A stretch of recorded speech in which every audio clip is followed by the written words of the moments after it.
omukoro kugenderera kutungura obuhereza ombikwatana by'amagara akashozi Ruharo abwirwaro rya Ruharo Mission Hospital gwatandika n'okushaba abwanyuma baza hurru yokushonda sente okugura ekyoma ekibayita digital x-ray machine rubingo eresere miliyoni emwe n'umutwaro 40 ababuruzi bagureta mbarra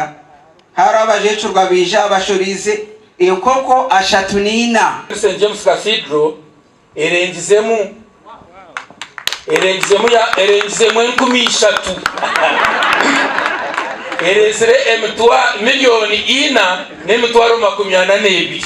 kandi athakanyarye ruko muntu mutwari 10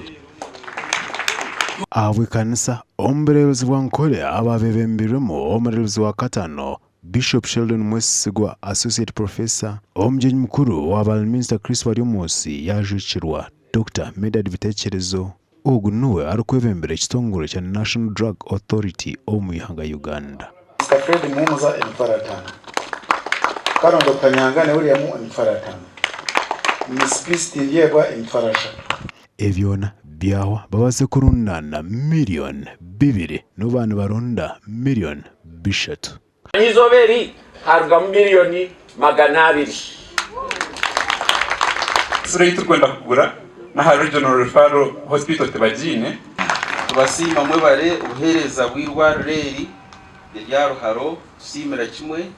twazo murukazo komurungumwe gukongera kuranisa obworo na munongo minyeto ejo eyatangireho vite katandika na capital inchi aba vakwatireho amurundogo bakwatanise n'abebembezi bakazo ekitongole kya Avis kandi abatendeka babiri bari aba Ibo Farm obebembiremo Dr. Kasisi onaka cost of transport yo kuretemere yo kujuguza yo gukora ki nubano uko hatuwaza kureba ibyo kurya at least nubano biha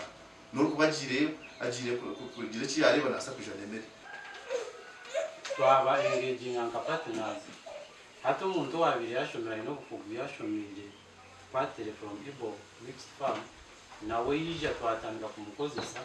training abandi munonga